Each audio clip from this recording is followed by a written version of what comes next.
呢個就係佢哋最招牌嘅豆腐。放假啦，放假啦！依家又喺南船場，今日準備去食豆腐啊！就係呢一間豆腐專門店啦，大家可以認住呢個嘜頭，呢個環境好有 feel 喎。店內環境啊，真係冇得頂啊！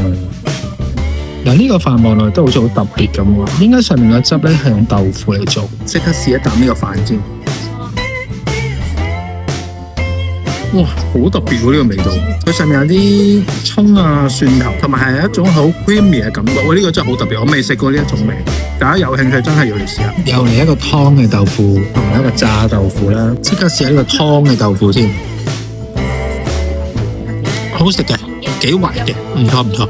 再試埋個炸嘅先，我望落去都已經係好脆嘅。哇，真係炸得好脆，同埋個入邊咧個豆腐非常之滑。始終豆腐嚟講咧，你又唔能夠期望佢係好出色嘅，但係我覺得如果以豆腐嚟講咧，係真係做得好食啊！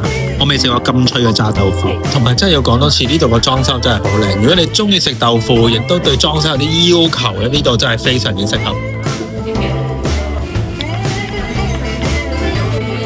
嗱，咁呢一個咧就係佢最signature嘅豆腐啦。聞落去真係好香豆味，即刻試下個原味先，乜嘢都唔點。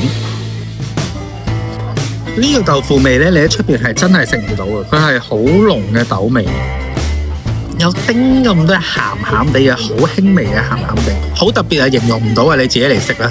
再加佢呢個醬油試一試先。我覺得如果真係中意食豆腐嘅人咧，乜嘢都唔加係最好食嘅。最後一個就係呢個芝士豆腐，仲要係期間限定啊！又試試佢先，呢個夾落去咧已經係比較硬身啲嘅。哇，好正喎！佢真係芝士同豆腐嘅結合，呢個真係好正，呢個好好食，超好食。咁總括嚟講咧，呢一間係我喺大阪食過暫時最靚裝修嘅一間餐廳。同埋如果大家中意食豆腐嘅話咧，我係非常之建議，即係我覺得佢都算係將豆腐咧發揮到極致嘅啦。下條片再見啦，拜拜。